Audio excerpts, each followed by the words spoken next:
So we're continuing the story of Joseph. If you guys remember, we kind of left him hanging. Not literally, thank goodness, but we left him in jail, which is not great, Bob. Last week we talked about how Joseph was the favored son of Jacob because he was Rachel's son, and Jacob had lots of wives, lots of sons, but Joseph was Rachel's only son. And therefore, Jacob favored him more, and he gave him like special duties and special like clothing, and it made all the other brothers resent him to the point where they wanted to kill him. But instead of killing him, they sold him into slavery, which is not necessarily a better deal. And so Joseph was taken to Egypt and sold to a man called Potiphar, who was a trusted member of Pharaoh's court. And then Potiphar, in turn, ended up trusting Joseph with taking care of all of his matters in his house. But then Potiphar's wife, she, had a thing for Joseph. She was lusting after him and tried to force him to have sex with her, which he would not. And so she accused him of trying to rape her. And because of that, Potiphar had Joseph thrown in jail. But because Potiphar was a member of Pharaoh's court, the jail Joseph was thrown in was actually Pharaoh's jail for Pharaoh's prisoners. So when we left off last week, Joseph was in a pretty dark place. He literally did nothing wrong, and he's in jail. It sucks. Joseph went from being a favored son who was getting everything to being a slave to being a prisoner. Am I frozen? Did you try oh, never mind. Okay. So Joseph basically hit rock bottom. And I'm pretty sure he felt many times God had abandoned him. He was probably like, if God loves me, if we are God's chosen, then why is this happening to me? Is this like punishment for my arrogance and my youth? Maybe. Is this just like life? Yeah. Did I do something wrong? Maybe God doesn't love me. I'm sure he was thinking a lot of things. But God did not abandon Joseph, even in this terrible situation. So that's what we're going to see, and we're going to keep going through the story. Sorry. So, next slide. Genesis 39:21 through 23. But the Lord was with Joseph and showed him steadfast love and gave him favor in the sight of the keeper of the prison. And the keeper of the prison put Joseph in charge of all the prisoners who were in the prison. Whatever was done there, he was the one who did it. The keeper of the prison paid no attention to anything that was in Joseph's charge because the Lord was with him, and whatever he did, the Lord made it succeed. So even in prison, God is with Joseph. And Joseph is still the hardworking person that he learned to be post-slavery, because he wasn't very hardworking in his dad's house. The guy in charge of the prison sees that and is basically like, I can use this guy to help me out and keep track of things. Maybe also he was like, I can use this guy and not have to work. Wouldn't that be great? I'll just outsource all my work to Joseph, and I'll be the one getting paid who's free and not have to worry about anything because Joseph's taking care of it. It's kind of a nice deal. So basically, even though Joseph is still a prisoner, he cannot leave the prison. He becomes the manager of the prison.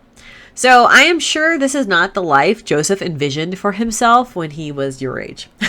I'm sure when he was dreaming of what his life was going to be like when he was grown up, he imagined himself inheriting part of his father's wealth, being part of his father's family, not, being head prisoner in a prison. And so prisons like that back then were not like prisons now. Prison now is terrible. It is terrible. Terrible things happen there. The food's not great, but generally there is shelter over your head. We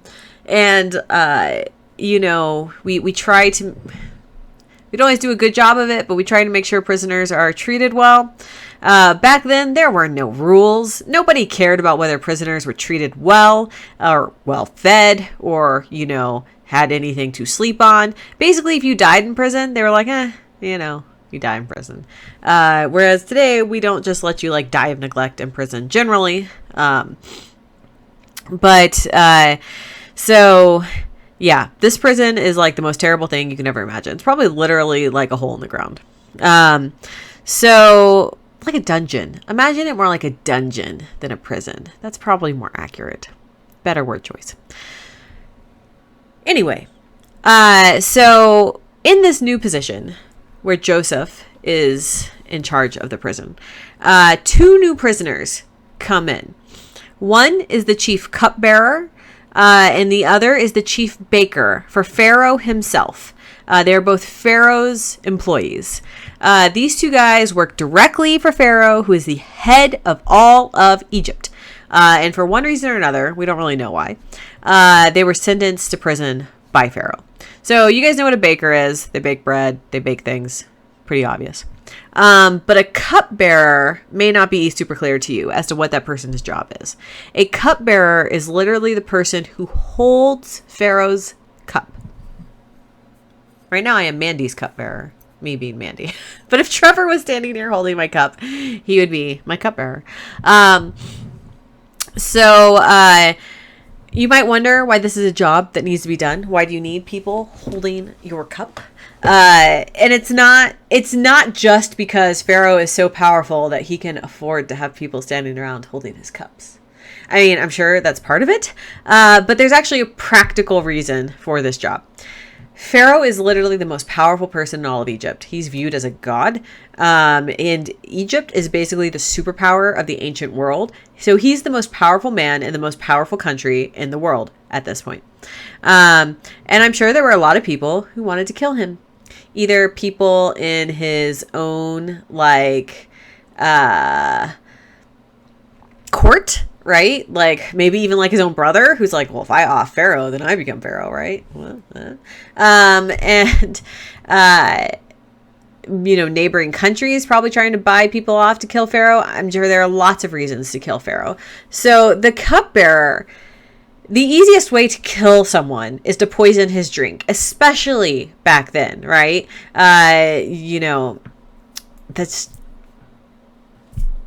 You could slip something in, it might look like a heart attack, but instead he's been poisoned. Today it's a lot harder to poison someone's drink to murder them, just because we have things like autopsies.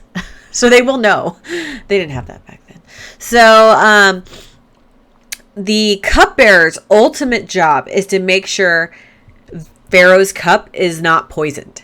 That is ultimately his job. He is in charge of his drink. And if Pharaoh is ever uncertain about his drink, he can have the cupbearer drink it first. So the cupbearer could die if he lets the Pharaoh's cup be poisoned. So basically the cupbearer is kind of the first line of defense, or the last line of defense, because you would think everybody else would also help, to keep Pharaoh safe. And he is risking his own life if he lets Pharaoh get poisoned. So we don't know why the Pharaoh put these 2 guys in jail, but we do know that a baker and a cupbearer basically control the Pharaoh's food and drink. These are 2 of the most trusted positions for servants in Pharaoh's court. So it's very important that Pharaoh be able to trust them. So if Pharaoh thought they were traitorous in any way, he's probably just off with your heads. But he didn't actually kill them. He just sent them to jail, right? So the cupbearer and baker end up in jail and are basically put in the care of Joseph. So Genesis 45 through 8. One night they, being the cupbearer and the baker, both dreamed. The cupbearer and the baker, the king of Egypt, who were confined in the prison, each his own dream, and each dream with its own interpretation. When Joseph came to them in the morning, he saw that they were in trouble. They saw that they were trouble. There's probably supposed to be a D there. So he asked Pharaoh's officer who were with him in the custody in his master's house. Why are you... I'm sorry. Reading is hard. So he asked Pharaoh's officers who were with him in custody in his master's house, "Why are your faces downcast today?" They said to him, "We have had dreams, and there is no one to interpret them." And Joseph said to them, "Do interpretations belong to God? Please, tell them to me."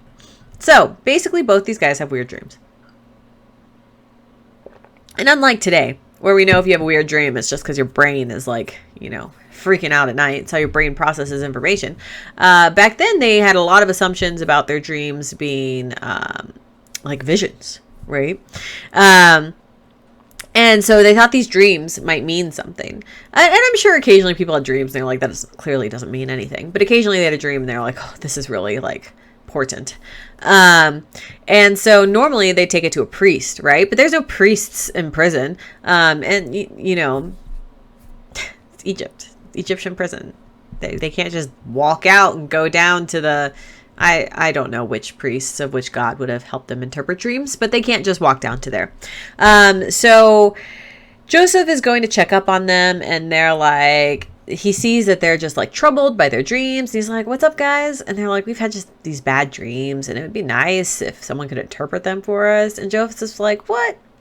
Dude, all interpretations belong to God. I know God. He and I are friends. So tell them to me. Maybe I can help you. I mean, it's not like Joseph doesn't have a history of having strange dreams, as we saw last week. So Joseph is the only one in Egypt who knows the real God, who knows the God, and is like, if there's something to be interpreted here, I can interpret that. So next verses, Genesis 49 through 15. So the chief cupbearer told his dream to Joseph and said to him, in my dream, there was a vine before me, and on the vine there were 3 branches. As soon as it budded, its blossoms shot forth, and the clusters ripened into grapes. Pharaoh's cup was in my hand, and I took the grapes and pressed them into Pharaoh's cup and placed the cup in Pharaoh's hand. Then Joseph said to him, this is its interpretation. The 3 branches are 3 days. In 3 days, Pharaoh will lift you, your head, and restore you to your office.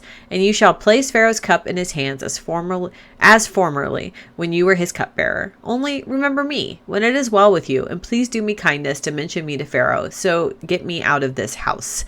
For I was indeed stolen out of the land of the Hebrews, and here also I have done nothing that they should have put me into the pit. He's comparing jail to a pit there. Yeah, it's not pleasant. So the cupbearer tells Joseph about his crazy dream. Do with vines, grapes. Doesn't make any sense. And Joseph interprets it to mean that in 3 days, the cupbearer will be back in Pharaoh's service. This is good news. This means he's getting out of jail. Yay. And as for the interpretation, Joseph is like, I just ask one thing in return. I've done you this favor by interpreting this dream. So in turn, when you're out of here, being cupbearer to Pharaoh, can you just mention me and see if you can get me out of here, because it sucks down here. And I'm not even supposed to be here. I was stolen out of my land. Sold by my brothers, but let's not mention that. And I didn't even do anything wrong in the last place I was. And here I am in jail. So could you please help me to just get out of here? And I'm sure the cupbearer was like, sure, dude, I can totally do that. All right, now let's see what the baker dreamed about. Genesis 40:16 through 19. When the chief baker saw that the interpretation was favorable, he said to Joseph, I also had a dream. There were 3 cake baskets on my head, and in the uppermost basket, there were all sorts of baked goods for the Pharaoh, and the birds were eating it out of the basket on my head. And Joseph answered and said, this is its interpretation. The 3 baskets are 3 days. In 3 days, Pharaoh will lift up your head from you and hang you on a tree. The birds will eat the flesh from you. Yeah, it's not such a great dream. So Joseph interprets the dream that the baker is going to be put to death. So if you notice in the last dream, he said, in 3 days, Pharaoh will lift you your head and restore you to your office. Here he's like, he's going to lift your head off your body. Yeah. So yeah, not good, Bob. We're going to, if you keep reading, you would see in the next few verses, Mike, bad news to the baker, that in 3 days, everything happens just according to how Joseph said. The chief cupbearer is restored to his office, and the baker is, killed. Now, Joseph asked one thing of the cupbearer, not even a hard thing, just, remember me to Pharaoh. Let's see. Genesis 40:23. Yet the chief cupbearer did not remember Joseph, but forgot him. Yeah. So the chief cupbearer gets out of jail and forgets Joseph. His life is great. He's back in his old position. I'm pretty sure this wasn't malicious. I don't think he would hold anything against Joseph now that he's out of jail. But, getting out of jail, there's probably so many things happening. He's being reunited with his family, being reunited with his job. He's so happy he gets to have real clothes again and, take a bath, that it probably just literally slipped his mind. I don't think it's malicious. I think he just kind of forgot. This is something that we as humans do a lot, right? It's like when someone tells you something terrible and you're like, oh, I'll pray for you. And then you don't. It's not because you're malicious. It's because you forgot. It slipped your mind, right? So yeah, it's a very human thing to do. But unfortunately, the cost here is that Joseph is stuck in jail for a while. So in the next verse, it'll say Joseph is stuck in jail for 2 more years. It's a long time.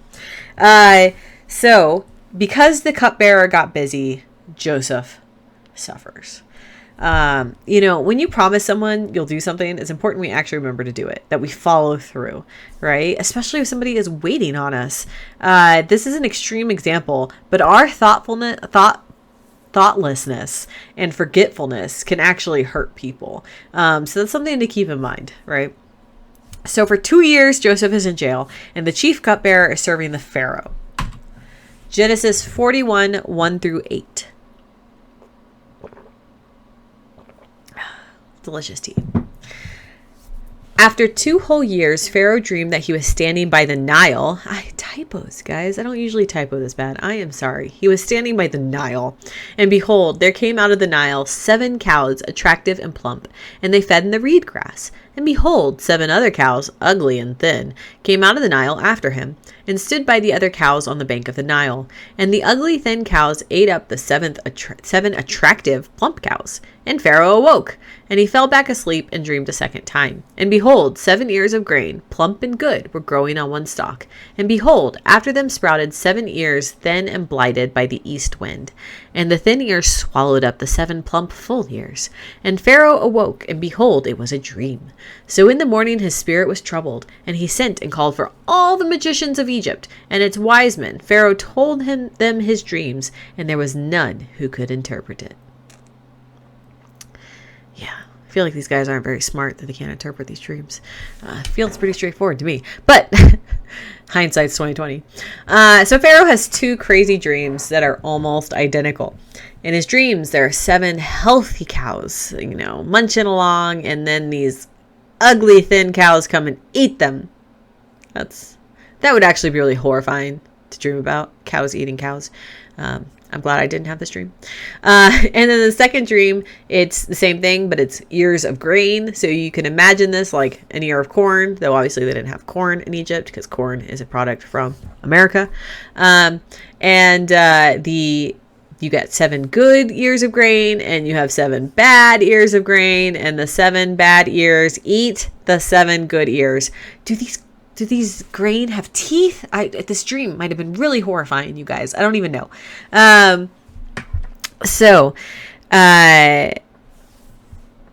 Weird dreams. And it's weird to have the same dream twice in a row. So Pharaoh was like, I'm pretty sure this means something important, that I had 2 dreams that basically, while slightly different, follow the same path. It's got to mean something. So he gathers all the important religious people in Egypt, the magicians, the priests, the wise men, everyone he can get a hold of. And he's like, can you tell me what this dream means? Why? I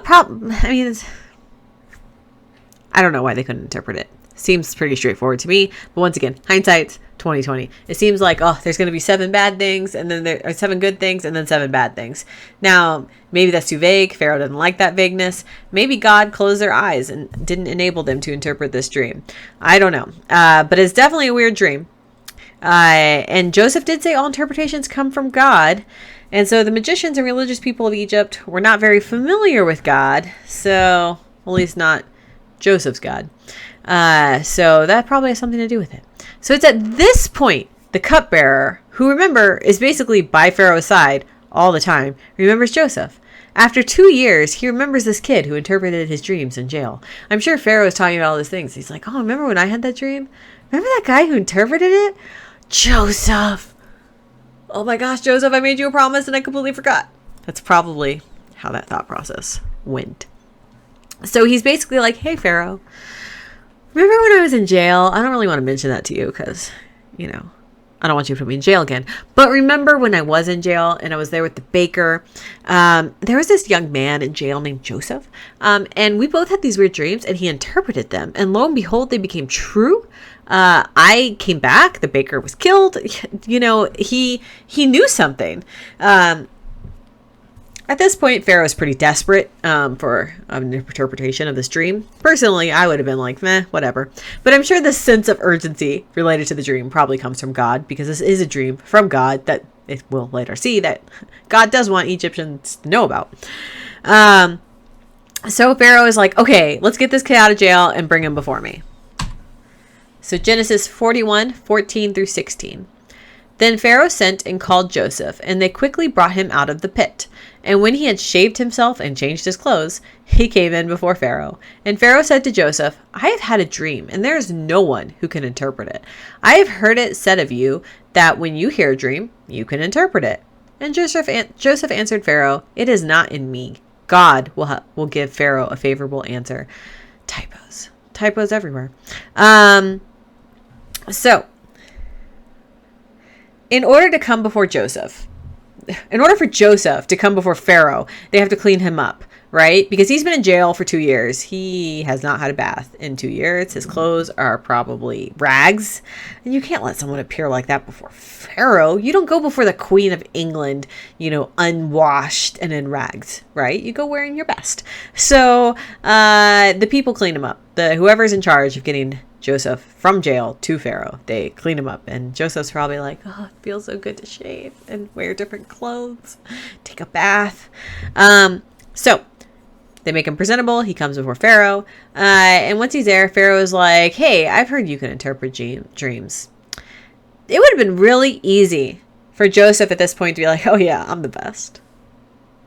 Or Joseph to be like, I'm super special. But no. Instead, he says, I don't interpret the dreams. It's God who interprets the dreams. I feel like this is a big change for Joseph. From the Joseph we saw at the beginning, who was rubbing interpretations in his brother's face, to this Joseph who's willing to be like, it's not me, it's God. Joseph has learned humility in his years. So Joseph is giving all the credit to God. So Pharaoh explains the dream to Joseph. The 7 healthy cows being eaten by the 7 unhealthy cows. The 7 ears of corn or grain being eaten by the unhealthy ears of grain. Now it's Joseph's turn to interpret what it means. Let's see what he says.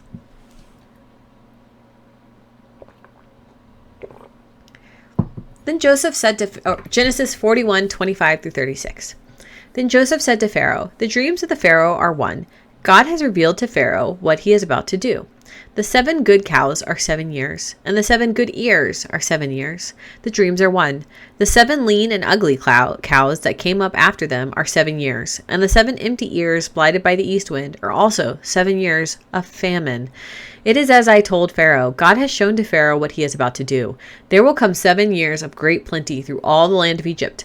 But after them there will rise 7 years of famine, and all the plenty will be forgotten in the land of Egypt. The famine will consume the land, and the plenty will be unknown in the land by the reason of the famine that will follow. For it will be very severe. And the doubling of Pharaoh's dream means the thing is fixed by God, and God will shortly bring it about. Now therefore let Pharaoh select a discerning and wise man, and set him over the land of Egypt. Let Pharaoh proceed to appoint overseers over the land, and take 1/5 of the produce of the land of Egypt during the 7 plentiful years.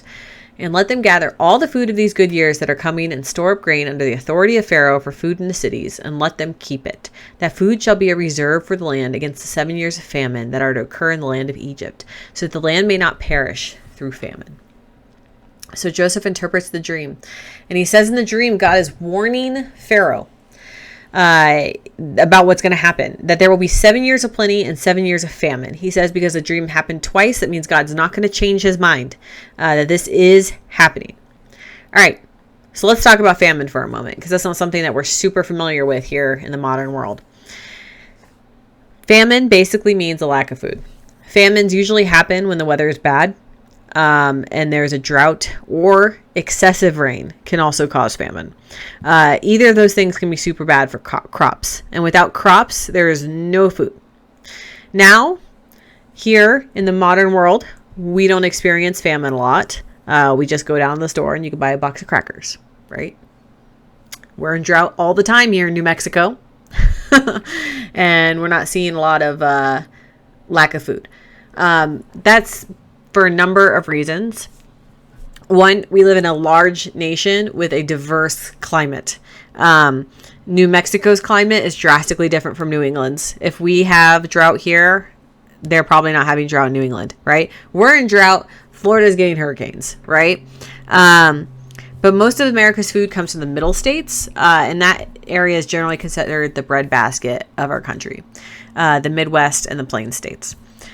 These states are long, flat stretches of land that get just the right amount of water and sunshine for plants to grow. Which doesn't mean we don't have droughts and that crops don't fail, but it's such a vast area that for it all to be experiencing droughts at the same time is generally very hard. It doesn't mean things like that haven't happened, like the Dust Bowl, where whole states got affected. But with modern irrigation and modern farming techniques, we actually have a lot of things in our arsenal against famine here in America. So that doesn't mean that bad things can't happen. If it doesn't rain for a long time, we can still have a real problem. But, things didn't work like this in the ancient world, right? With our irrigation systems, if it rains in one area, you can pipe the water to another area, right? That's a lot of how we get water here.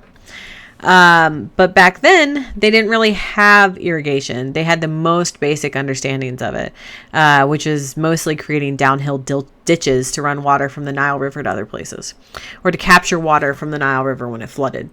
The Nile River was the only reason why Egypt was fertile. Every year, the Nile would flood. So the Nile originates in some mountains that they would get a lot of snow, and the snow would melt and the Nile floods, right? So that flooding would then put nutrients into the soil and make it fertile for planting and stuff like that. But if there isn't enough snow in the mountains, Nile may not flood at all. And if the Nile doesn't flood, there aren't enough nutrients and things won't grow like they should. And if things don't grow like they should and there are no crops, that means there's no food and people are going to go hungry. Ancient world's not like today, right? If Canada doesn't have enough food, they can buy it from us. Nobody worked like that back then, and things were very far away from each other. You didn't have trucks to ship food across the nation. They didn't have ships to send food to other countries. If your country didn't produce enough food, your people died. That was just the reality. So this is what God is warning Pharaoh about. And if Pharaoh doesn't do something, his people will die. Egypt will die. And do you think Pharaoh wants that? No. So there is no Pharaoh without his people, right? He is the top of the pyramid, literally. But if there's no people under him, he's not ruling over anything. He has no job. He has no wealth. He has nothing. And he also probably cared, because running Egypt was also like his job, his sacred duty. So Joseph tells Pharaoh what the dreams mean. And he doesn't stop there. He also tells Pharaoh a solution. He is like, you need to start saving food now. If we have these years of plenty, and instead of just like gorging ourselves and eating the plenty, we save the plenty, then we can survive through the famine. Pharaoh's like, well, it's a great idea. Well, let's see. Let's see if Pharaoh thinks it's a great idea. Genesis 41:37 through 44. This proposal pleased Pharaoh and all his servants. His servants. Oh my gosh, so many typos. And Pharaoh said to his servants, "Can we find a man like this, in whom is the Spirit of God?" Then Pharaoh said to Joseph, "Since God has shown you all this, there is none so discerning and wise as you are. You shall be over my house, and all my people shall order themselves as you command. Only as regards the throne will I be greater than you." And Pharaoh said to Joseph, "See, I have set you over all the land of Egypt." Then Pharaoh took his signet ring from his hand and put it in Joseph's hand, and clothed him in garments of fine linen, and put a gold chain about his neck. And he made him ride in his second chariot. And they called out before him, "Bow the knee." Thus he set him over all the land of Egypt. Moreover, Pharaoh said to Joseph, "I am Pharaoh, and without your consent no one shall lift up a hand or foot in all the land of Egypt." So Pharaoh hears Joseph's proposal. Not only does he think it's great, but when Joseph was saying, you should put someone in charge of like this hoarding food effort, Pharaoh's like, it's going to be you, dude, because clearly you are blessed by God and you know things and you are discerning and wise. So Joseph goes from slave prison to second in charge only to Pharaoh. But he's still a slave, which is important. But he's basically Pharaoh's right-hand man. He answers to no one except Pharaoh. This is insane. Pharaoh doesn't even know Joseph. Could you imagine? You like just met this guy. You're going to put him in charge of everything. But Pharaoh sees God in Joseph. He sees he can trust Joseph. Joseph has only ever worked hard since he came out of Egypt. But it's not Joseph's hard work that got him here. And I think that's important. Has Joseph worked hard as a slave? Yes. And what has his hard work ever actually gotten him? Punishment, right? And I bring that up because often we can think as my hard work got me to this position. Joseph could be thinking, I worked hard, I earned this, now I am second in command. That is not what happened here at all. Yes, Joseph has worked hard, but really he only got to be second in command because of God.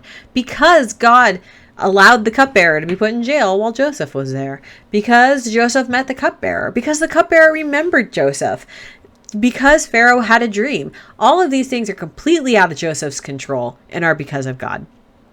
So, Joseph didn't earn this. God, through Pharaoh, gave it to him. So Joseph is put in charge and the years of plenty come. During this time, Joseph gathers food and stores it away. He's like a little squirrel, squirreling away for winter, except much smarter. He gets married to an Egyptian woman. They have 2 kids. There's good 7 years for Joseph. But then the famine comes. Genesis 41:53 through 57. The 7 years of plenty that occurred in the land of Egypt came to an end, and the 7 years of famine began to come. As Joseph had said, there was famine in all the lands, but in all the land of Egypt there was bread. When all the land of Egypt was famished, the people cried to Pharaoh for bread.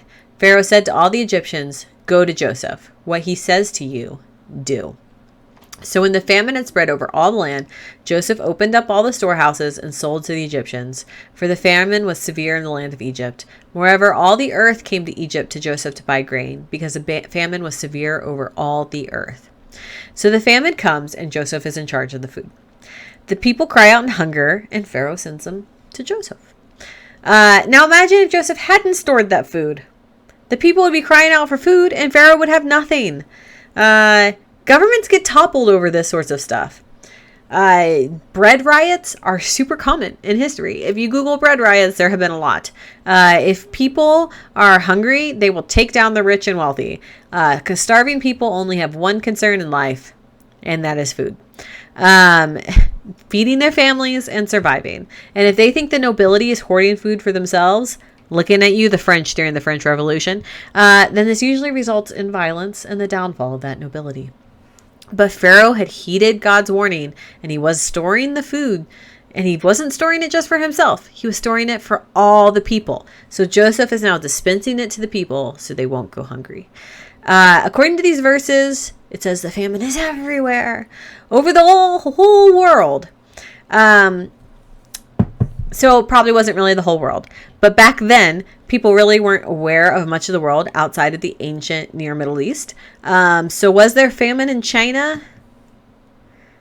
Probably not. People aren't going to be sending people from China to Egypt to pick up food, right?